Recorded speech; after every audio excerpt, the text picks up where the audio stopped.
Hello बच्चों, good morning all of you. कैसे हैं आप? आशा है कि आप सभी अच्छे होंगे। आज इस वीडियो में हम अकाउंटेंसी में चैप्टर 8 इशू ऑफ डिवेंचर के अंदर जो आज का टॉपिक होगा वो है इंटरेस्ट ऑन डिवेंचर्स। देखिए, इंटरेस्ट ऑन डिवेंचर्स के ऊपर हम चर्चा करने से पहले इंटरेस्ट ऑन डिवेंचर के बारे में कुछ बेसिक जो बातें हैं वो जानना जरूरी है। तो चलिए हम उनके ऊपर फोकस करते हैं। इंटरेस्ट ऑन डिवेंचर एक तो कंपलसरी चार्ज होता है कंपनी के ऊपर प्रॉफिट के लिए, और यहाँ पे कंपनी जो है इंटरेस्ट ऑन डिवेंचर्स को भुगतान करती है तो उसके लिए pre fix rate of interest दिया हुआ होता है जो कि डिवेंचर के साथ दिखाया जाता है। इसे शेयर्स के साथ रेट दिखाया नहीं जाता है। इंटरेस्ट में जो रेट होता है वो 10%, 4%, वो साथ में डिवेंचर के मेंशन होता है। ये हमें ध्यान रखना है। साथ में जो डिवेंचर्स है उसके ऊपर ग्रॉस डिवेंचर पे टैक्स दिया जाता है सरकार का, जिसे टीडीएस के रूप में जानते हैं।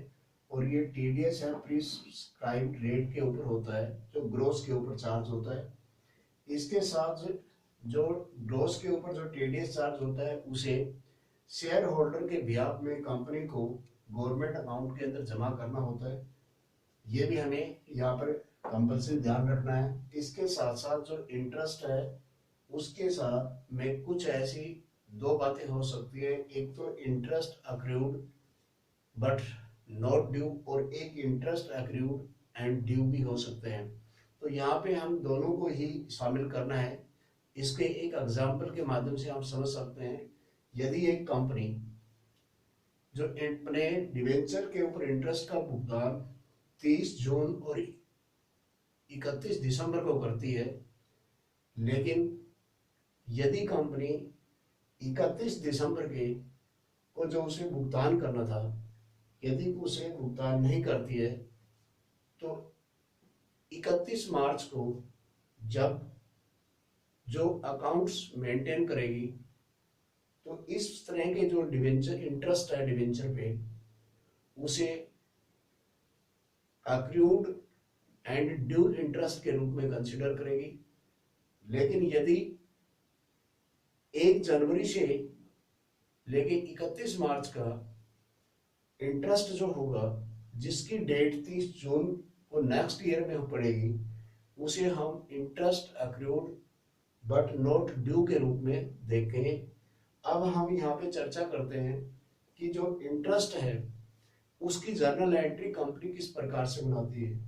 तो देखिए, जो इंटरेस्ट है जब ड्यू करती है ये कंपनी तो यहाँ पे इंटरेस्ट ऑन डिवेंचर्स काउंट को डेबिट करेगी और जो प्रेस्क्राइब जो रेट ऑफ टीडीएस होता है उसे उसमें से लेस करके अलग से टीडीएस पेएबल अकाउंट को क्रेडिट करेगी, और जो रिमेनिंग अमाउंट होगी उसे वो शेयर होल्डर जो है यानी कि जो डिवेंचर होल्डर है उसके अकाउंट में क्रेडिट कर देती है।